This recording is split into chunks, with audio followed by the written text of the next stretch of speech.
In today's session, we are going to study about your mining objects and your spatial data mining. Now, first thing, mining objects. What do you mean by mining? Mining is nothing but extraction of information is nothing but mining. Now, what do you mean by objects? Objects are nothing but your data objects, which your data object should have a class. That class might have a subclass, everything. This is nothing but you are extracting an information from a big set, that is nothing but from big data warehouse you are extracting a small pieces of data is nothing but your mining objects. In this mining objects, the main two things we have to remember is one is your data warehouse, because from that only we are extracting the information, and other one is your OLAP. Now let's see about in detail about your mining object. Okay, as I told you, we are going to study about your mining objects and about your spatial database. Let's start with your first objects. Now, mining objects. This objects cannot be represented as simple and uniformly structured records and data relations. As I told you, it is represented as what? Simple. I have a big class. Out of big class, I am taking what? A small piece of data from it. The systems organizes a large set of complex data objects into classes, which are in turn organized into class or subclass hierarchies. The same thing I told you. The big class, I have small objects that might be in your class or subclasses, whatever it is. Here, how each and every object is associated. Let's see, each object in a class is associated with what? First, you have object identifier. Next, you have set of attributes that may contain sophisticated data structures, or set or listed value data, or class composition hierarchies, multimedia data, and it has set of methods that specify the computational routines or rules associated with the object class. As I told you, you have a class. That class may contain what? It contains a list of values, you have the attributes, you have all different methods.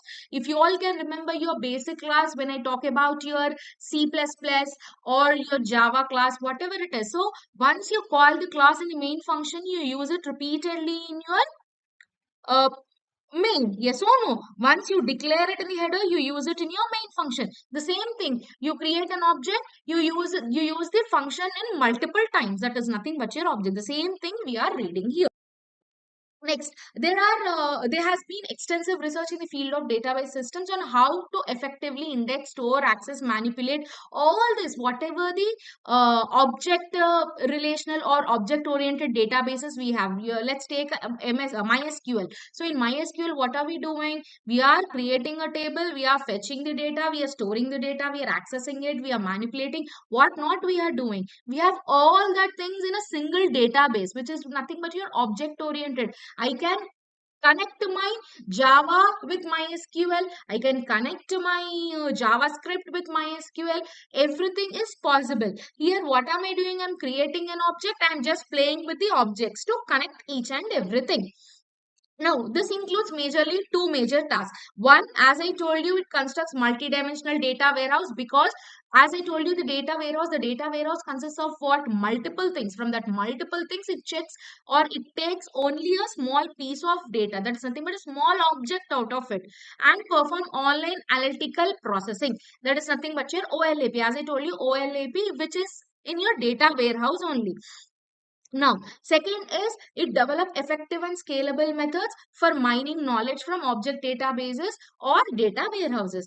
Scalable again, it has to be scalable. It should have something, a proper order, everything. Then only it can fetch the data from the database.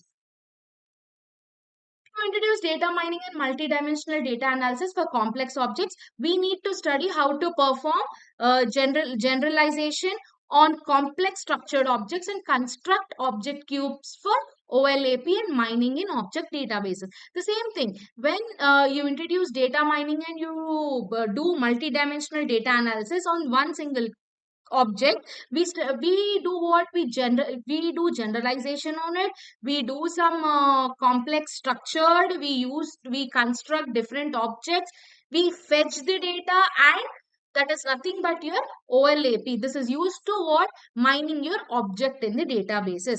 Now, the main thing here is How are you going to do this? You have two things to remember when I'm talking about your object relational and your object oriented databases. First one is how each component of such databases can be generalized. Now I have entire data warehouse. From that entire data warehouse, how am I generalizing it? How am I telling I am requiring only about a cloth? And I'll take an example of the clothes. How am I telling I'm talking only purely about the clothes here? Why am I not taking any other thing or a grocery? Here I'm generalizing the thing. Out of entire data warehouse, I want only the collection of clothes. Now, the second one is how the generalized data can be used for multidimensional data analysis and data mining. Now, whatever the generalized clothing I have taken from the entire data warehouse, that what am I doing? I am checking it out with multi-dimensional, like multiple ways. I am checking out that clothes category only. I'm checking into multiple ways. That is nothing but I am mining the data. Data mining is used here because I am extracting or I am fetching the data. Now, generalization can be performed on what? Your set valued, your list valued, and your sequenced valued attributes.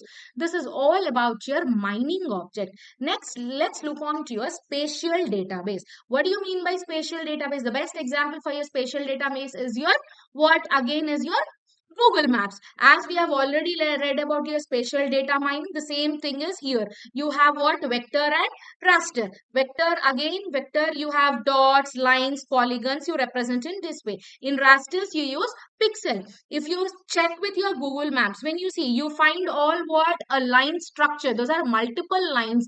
Because if it is easy for Google Maps to locate in the line, and it is easy for everyone to identify it easily rather than your pixels. Now, a spatial data mining refers to the extraction of knowledge, spatial relationship, or other interesting patterns not explicitly stored in the spatial database. That's what we have studied previously also, now also. Now, it stores what? Large amount of space related data such as maps, pre-processed remote sensing or medical imaging data or your VLSI chips, everything. It can be used for understanding spatial data, discovering spatial relationships, and relationships between spatial and non-spatial data.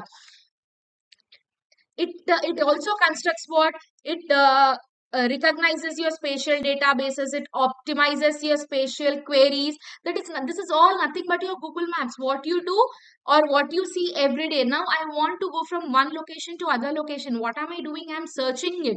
Now what am I doing? I am discovering. I am discovering a relation between from Narayanguda to, let's take Kukatpalli. So I am discovering the location for that. Now I'll be getting possible location. So it is extracting the information. It is constructing some lines. It is giving me a line that is nothing but your constructing spatial knowledge bases, or it is optimizing your spatial queries, everything.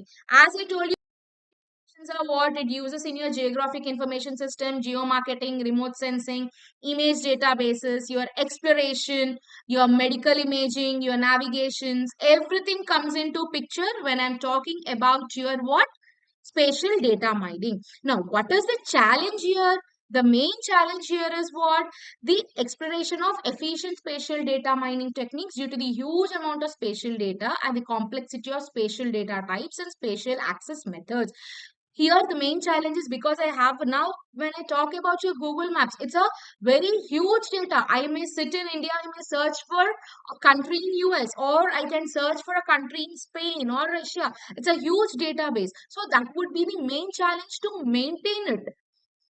And all you will have all complex data there, and you have some informations, everything would be present here. The best small example I'll be giving here when I talk about your spatial data mining is when you check out with the stores which are located.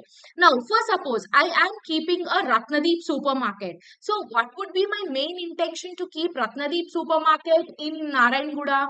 I'll be checking out with the surrounding area, the population, how the communities are, whether the community people go to the supermarket and buy it, or they'll directly go to a vegetable vendor and buy the vegetables. By all keeping it in mind, by plotting it on the maps, by checking out on the maps, by using your spatial data, only the store would be keeping the store there. So this is all about your what? spatial data, and you all can check how about your numerical versus spatial, how it looks. See, when you check about your dimension table, or it may be the fact table or temperature, you are seeing it what in a table wise. But when I am representing the table in the form of a spatial measures, so how is it looking? It is looking like all a grid structure. If you all remember your grid based clustering, there we have seen your spatial database. Yes or no? It is nothing but all the grid structures. You all can see there are different levels, multiple levels of grid structures. So the table would be converted into your what? Your grid structure. This is all about your spatial data mining. In today's session, we have read about your mining object and your spatial data mining.